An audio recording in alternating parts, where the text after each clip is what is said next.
Saat dokter mau pergi, Hanli tahu bahwa botol itu untuk sementara akan aman di lembah Tangan Dewa, karena dialah satu-satunya orang di sana. Biasanya tidak ada orang luar yang akan gegabah memasuki lembah. Ini menjamin periode waktu yang singkat di mana tidak mungkin terjadi hal yang tidak terduga. Hanli sudah memperkirakan kapan Dr. Mo akan kembali. Jika Dr. Mo tidak dapat menemukan bahan obat yang bagus di daerah sekitar, dia mungkin ingin mencarinya di lokasi yang lebih terpencil. Kemungkinan besar dia harus pergi ke salah satu hutan kuno yang jauh dari pegunungan yang jarang dijelajahi manusia. Hanya di daerah terpencil seperti itu, dia bisa memperoleh beberapa bahan obat langka. Namun, Dr. Mo membutuhkan setidaknya 1 tahun untuk pergi ke pegunungan, mengumpulkan bahan obat, dan kembali ke lembah. Dr. Mo sudah absen selama hampir setengah tahun. Hanli memperkirakan bahwa ia memiliki waktu 6 hingga 7 bulan lagi sebelum Dr. Mo kembali ke Sekte 7 Misteri. Dengan waktu yang tersisa, Hanli akan berusaha semaksimal mungkin untuk mempercepat pertumbuhan tanaman obat yang bermanfaat sebanyak mungkin. Ia tahu bahwa ia tidak bisa begitu saja menyia-nyiakan cairan hijau itu. Jadi ia berencana untuk hanya memperoleh bahan-bahan obat yang akan ia gunakan dalam beberapa formula yang berharga. Hanli segera melanjutkan membuat obat-obatan yang akan menambah kekuatannya dan membantunya mengatasi hambatan. Itu adalah formula obat yang Dr. Mo tinggalkan di lembah untuk diracik. Namun Dr. Mo terpaksa pergi keluar lembah karena kekurangan bahan obat yang diperlukan. Salah satu dari bahan-bahan ini hampir mustahil diperoleh oleh orang biasa di pasaran karena kelangkaannya. Para kultivator Jianghu bahkan akan memperebutkan harta langka ini dengan sekuat tenaga. Dengan keahlian medis Dr. Mo yang sangat cemerlang, ia dapat meramu obat-obatan yang hanya ia sendiri yang tahu cara meramunya, termasuk formula yang belum pernah ada sebelumnya. Meski begitu, sekalipun Dr. Mo tahu metode pembuatan obat-obatan ini, ia tidak dapat melakukan apapun jika ia kekurangan bahan-bahannya. Dr. Mo hanya bisa menghela nafas. Ketika Hanli sebelumnya mempelajari seni penyembuhan di bawah bimbingan Dr. Mo, ia sangat tertarik dengan resep-resep langka ini. Meskipun sebelumnya ia tidak pernah menyangka akan mampu meramu ramuan berharga ini, ia mengingat banyak resep-resep ini. Dr. Mo menanggapi antusiasme Hanli untuk mempelajari formula-formula ini dengan sikap acuh tak acuh. Setiap kali Hanli bertanya, Dr. Mo akan mengajari Hanli dengan sangat rinci. Tidak ada yang disembunyikan dari muridnya itu. Dr. Mo mungkin percaya bahwa formula dan pengetahuannya akan hilang selamanya jika ia tidak mewariskannya. Meramu formula-formula ini kini menjadi hobi Hanli. Ia dengan bersemangat pergi ke ladang setiap hari untuk mempercepat pertumbuhan tanaman obat sesuai dengan persyaratan formula. Saat melakukannya, ia tidak berani bersantai sedikit pun karena ia tahu waktunya terbatas. Ia harus bergegas dan menyelesaikan pencampuran obat-obatan ini sebelum Dr. Mo kembali. Begitu Dr. Mo datang, Hanli akan menyembunyikan dan menyimpan botol itu karena tidak dapat lagi menggunakan botol itu dengan mudah. Hanli sama sekali tidak yakin bahwa ia akan dapat menggunakan botol kecil itu di hadapan Dr. Mo tanpa memperlihatkan kekuatannya. Ia tahu dalam hatinya bahwa Dr. Mo adalah orang yang sangat cerdik dan berhati-hati.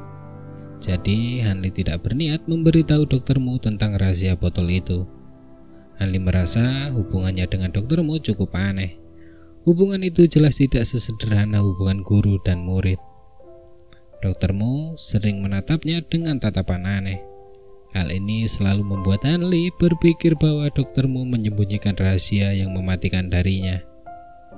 Terutama dalam 2 tahun terakhir, Hanli merasa bahwa perasaan ini semakin kuat. Hal ini membuat Dr. Mo dan Hanli tidak mampu memiliki hubungan dekat seperti guru dan murid pada umumnya. Jika tidak ada yang perlu dikatakan, akan ada keheningan. Dr. Mo sebenarnya memperlakukannya dengan sangat baik dalam kehidupan sehari-harinya, tidak pernah melakukan kekerasan fisik maupun verbal terhadap Hanli. Selain itu, Dr. Mo tidak segan-segan untuk membantu menciptakan kondisi terbaik bagi Hanli untuk mengembangkan mantra tersebut. Namun, tampaknya ada penghalang yang memisahkan antara guru dan muridnya. Suasana canggung yang menyelimuti mereka. Dr. Mo jelas menyadari bahwa celah ini ada. Namun, dia tidak merasa perlu sedikit pun untuk memperbaiki ketidakpedulian timbal balik antara guru dan murid. Membiarkannya begitu saja. Satu-satunya saat dia secara langsung melibatkan dirinya dalam kehidupan Hanli adalah ketika dia mendesak Hanli untuk meningkatkan laju kultivasinya. Setiap kali Dr. Mo mengunjungi Hanli, aspek aneh dari tatapannya berangsur-angsur berkurang. Sedemikian rupa sehingga setelah jangka waktu yang lama, hal itu tidak lagi ditampilkan. Namun indera keenam Hanli yang tajam samar-samar memberitahunya bahwa Dr. Mo tidak benar-benar membatalkan rencananya, tetapi justru dengan cerdik menyembunyikan niatnya.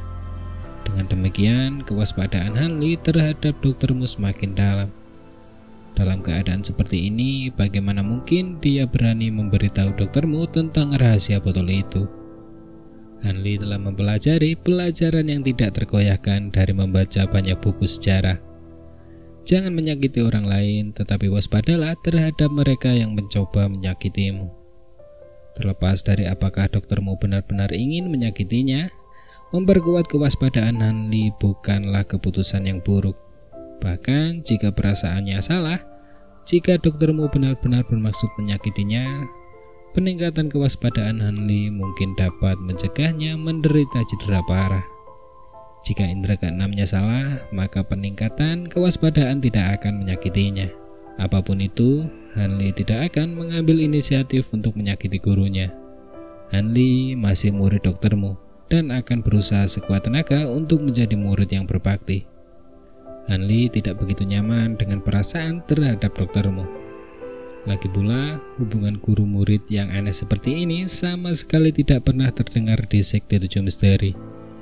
Memikirkan hal ini, Hanli tidak dapat menahan diri untuk tidak mendesah.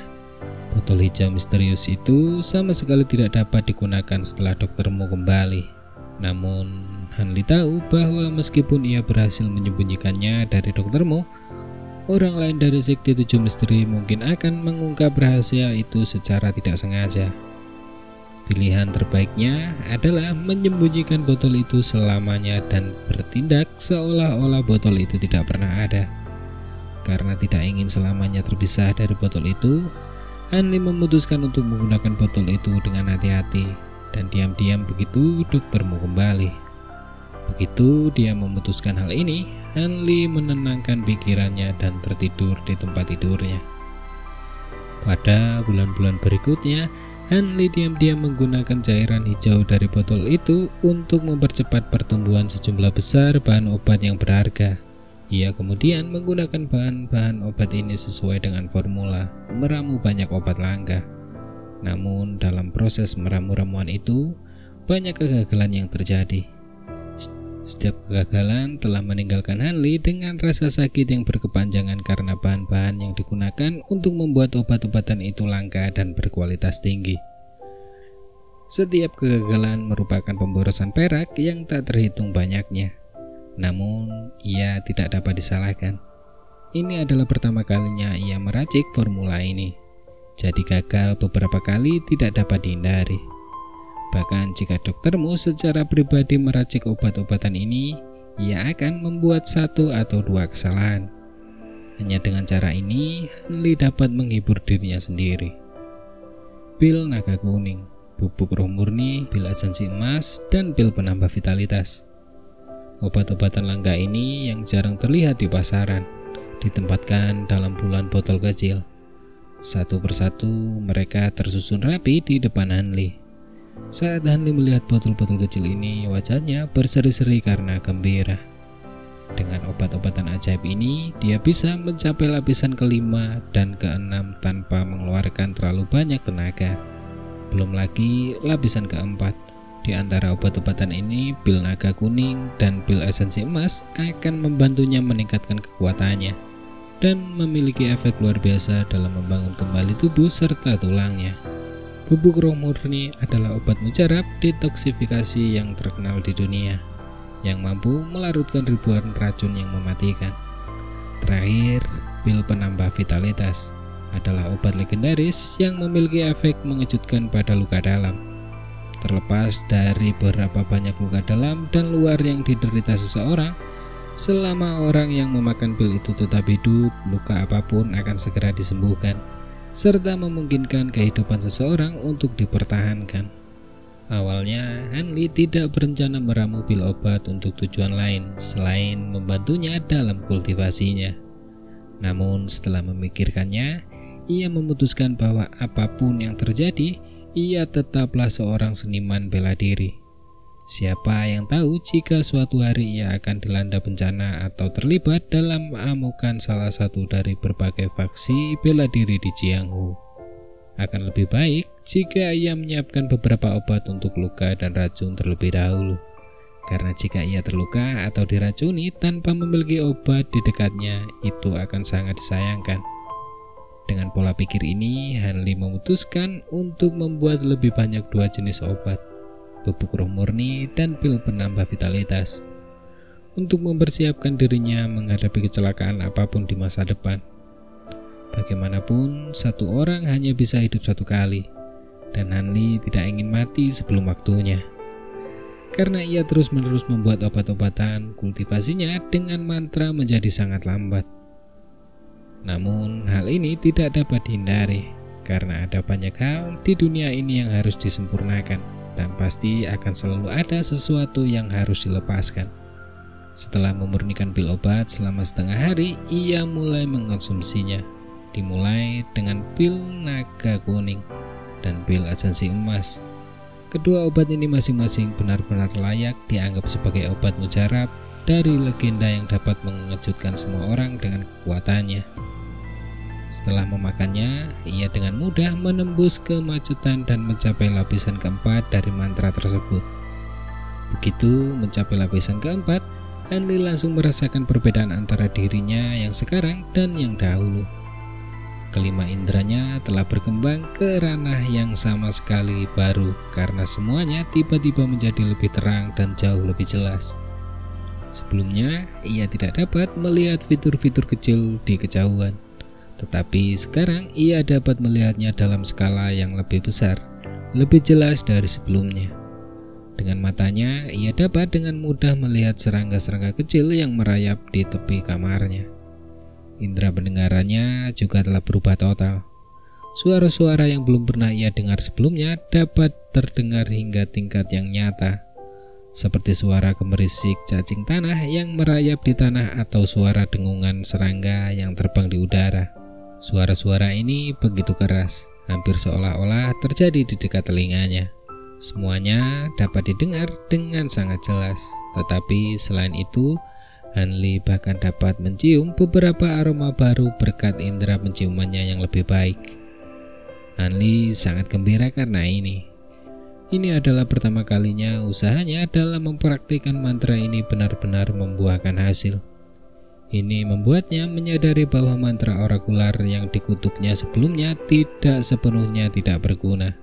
Sebaliknya, mantra itu memiliki aspek misterius dan unik yang hanya dapat dibuka melalui kultivasi.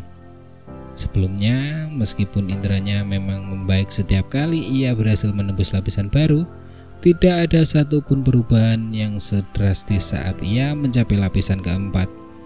Hampir seperti ia telah menjadi orang yang sama sekali berbeda. Selain itu, ia juga merasakan gerakan tubuhnya jauh lebih cepat dari sebelumnya. Bahkan pikiran dan vitalitasnya pun menjadi lebih kuat. Bahkan jika Hanli tidak tidur selama 3 atau 5 hari, ia tetap merasa terjaga seperti biasa. Dengan begitu banyak perubahan yang terjadi, Hanli duduk di sana dan memperhatikan setiap perubahan pada tubuhnya. Perubahan-perubahan ini membuka dunia sensasi baru baginya, sehingga ia enggan melakukan apapun selain menikmati perasaan-perasaan ini. Baru sekarang ia menyadari bahwa semua perubahan ini baru muncul pada lapisan keempat dari nyanyian tersebut.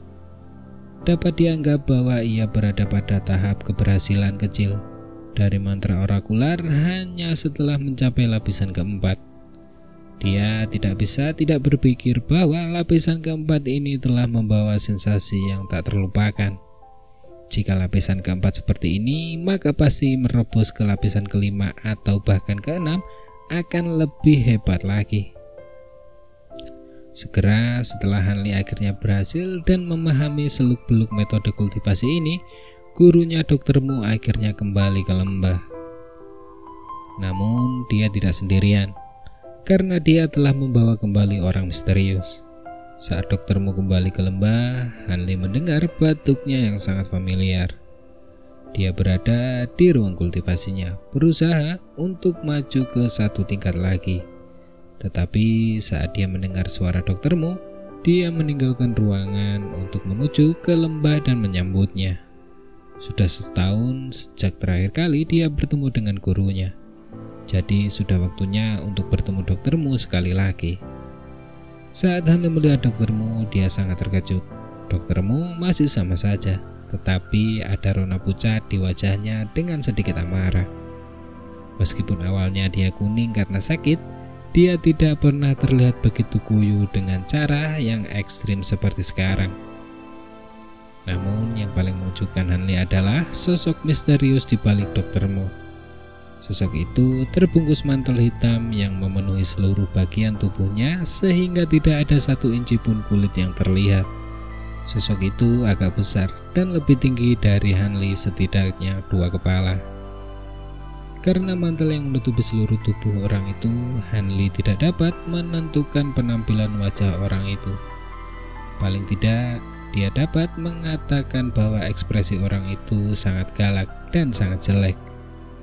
Hanli menahan pertanyaan-pertanyaan dalam benaknya sambil bergegas menyapa Dr. Mu dengan nada hormat dan menunggu Dr. Mu mengatakan suatu balasan. Dia tahu bahwa meskipun Dr. Mu tidak menyukai tradisi seperti itu, ada harapan bagi seorang murid untuk menyapa gurunya dengan hormat. Ini adalah sesuatu yang tidak dapat diabaikan sebagai tradisi yang tidak berguna, karena tradisi ini menyanjung sang guru, sehingga sang guru cenderung memperlakukan muridnya dengan baik. Hanli juga memahami pikiran Dr. Mu, karena Dr. Mu selalu mendorongnya untuk berlatih mantra untuk berkultivasi, dan sudah lama tidak bertemu Hanli, dia pasti akan bertanya sejauh mana dia telah berlatih mantra. Seperti yang diduga, saat Dr. Mu melihat Hanli mendekatinya, dia menatap kosong sejenak sebelum terbatuk 2 kali dan berbicara. "Seberapa jauh kamu telah berhasil dalam mantra itu? Apakah kamu telah berhasil?" Ada ekspresi cemas dan penuh harap di wajahnya. Hanli sudah lama menduga bahwa pertanyaan ini akan muncul dan telah menyiapkan jawaban sebelumnya. "Aku masih sama, tanpa mengalami perubahan yang signifikan." Hanli tidak ingin mengatakan kebenaran tentang kemajuannya karena tidak ada cara baginya untuk menjelaskan peningkatan kecepatan latihannya yang tiba-tiba. Tidak mungkin bagi Hanli untuk menerobos dari lapisan ketiga ke lapisan keempat dengan bakatnya sendiri dalam waktu yang singkat. "Ulurkan tanganmu." Ekspresi Dr. Mu merosot dan suaranya menjadi kaku. Hanli dengan seksama memperhatikan ekspresi Dr. Mu. Jantungnya bergetar sesaat sebelum kembali tenang. Dia tidak takut denyut nadinya diperiksa untuk mengukur ki sejati dalam tubuhnya. Ini karena setelah mencapai lapisan keempat, Hanli telah menemukan bahwa dia dapat dengan bebas memanipulasi kerja bagian dalam tubuhnya. Seperti intensitas ki sejatinya, dia dapat dengan bebas memanipulasi kerja bagian dalam tubuhnya. Seperti intensitas ki sejatinya, dia dapat dengan mudah mengendalikan ki sejatinya sehingga menyerupai lapisan ketiga. Dengan metode licik ini, dia tidak takut dengan pemeriksaan Dr. Mu. Wajah Dr. Mu tidak menunjukkan emosi apapun. Matanya setengah terbuka dan setengah tertutup sementara tangannya mencengkeram pergelangan tangan Hanli dengan erat. Perhatiannya sepenuhnya terpusat pada ki sejati dalam tubuh Hanli. Dia terdiam cukup lama. Setelah menghabiskan waktu yang cukup lama, Dr. Mu menghela nafas dalam-dalam. seolah-olah ia tengah melepaskan semua kekesalan dari benaknya dan kemudian membuka matanya. Sebuah cahaya cemerlang terpancar dari matanya yang keruh, membuat siapapun tak mampu menghadapinya. Ekspresinya muram, jelas sekali bagi Hanli bahwa dia tidak puas. Tetapi Dr. Mo tidak melontarkan kata-kata kritikan yang kasar. Dia mengayunkan tangannya dengan acuh tak acuh, menunjukkan pada Hanli bahwa dia akan pergi. Hanli dengan cermat mengikutinya dari belakang.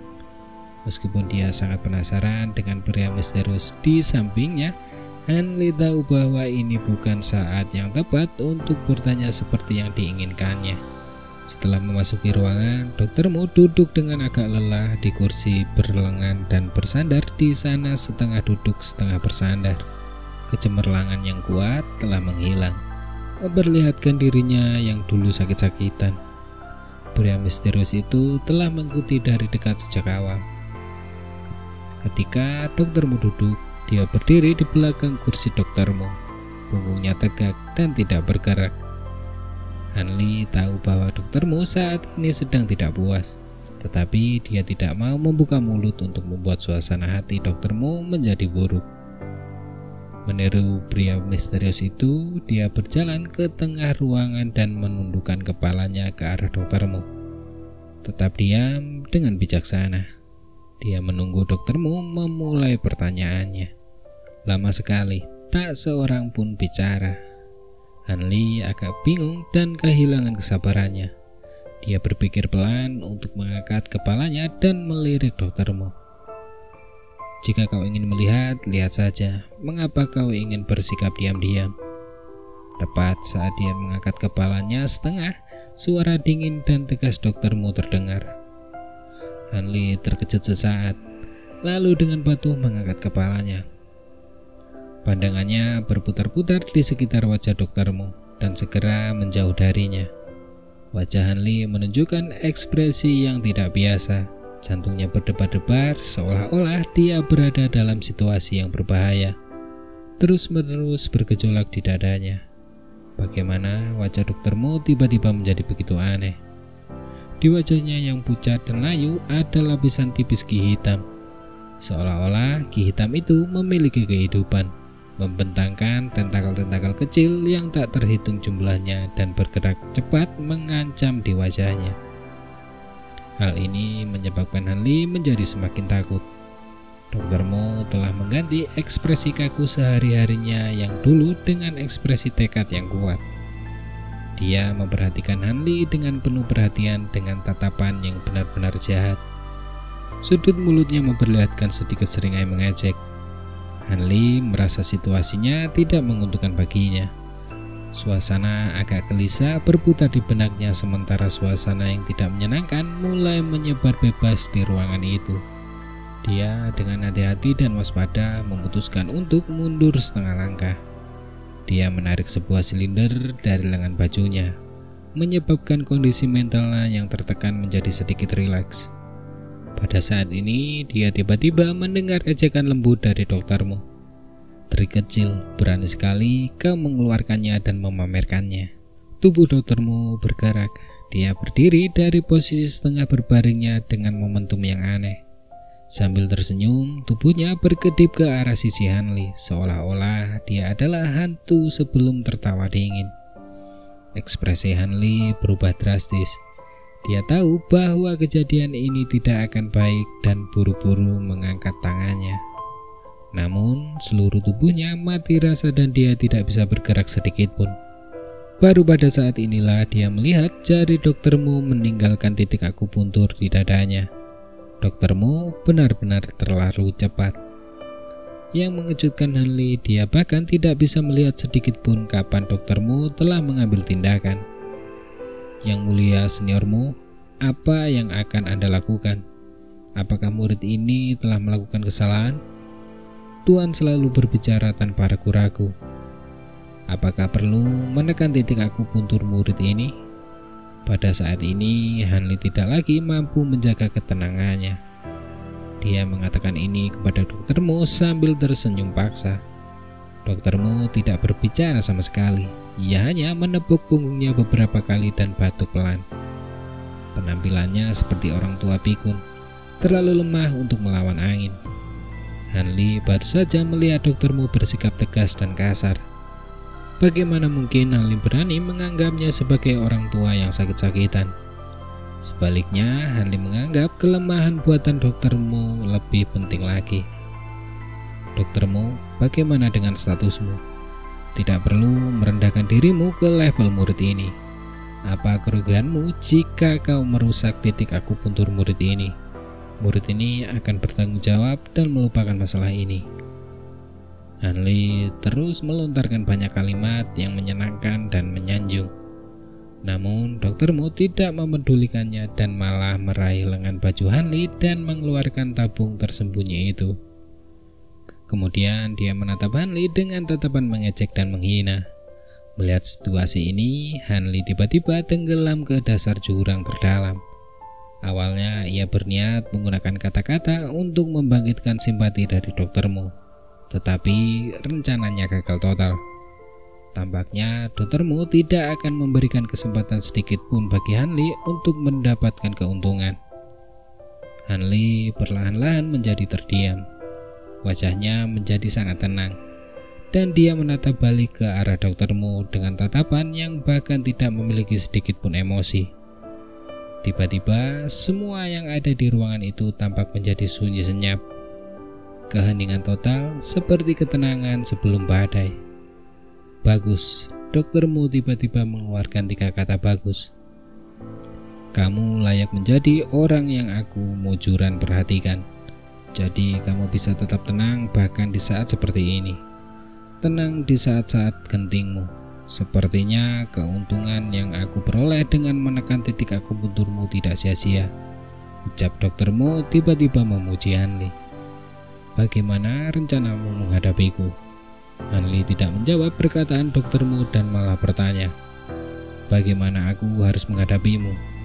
Doktermu mengulang pertanyaan Hanli, menolak untuk menjawab. Bagaimana aku akan menghadapimu? Itu tergantung pada kinerjamu sendiri. Apa maksudmu? Ucap Hanli mengernyitkan dahinya, samar-samar menebak beberapa maksud doktermu. Aku tidak akan mengatakannya. Gunakan kecerdasanmu.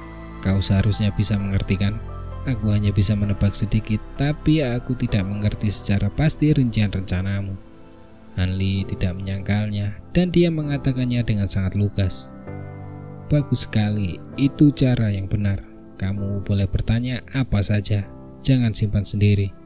Wajah doktermu menunjukkan senyum sinis. Ki hitam di wajahnya menebal menjadi banyak lapisan, menyebabkan penampilannya menjadi lebih jahat. Aku tahu kau selalu waspada terhadapku dan tidak benar-benar menganggapku sebagai gurumu.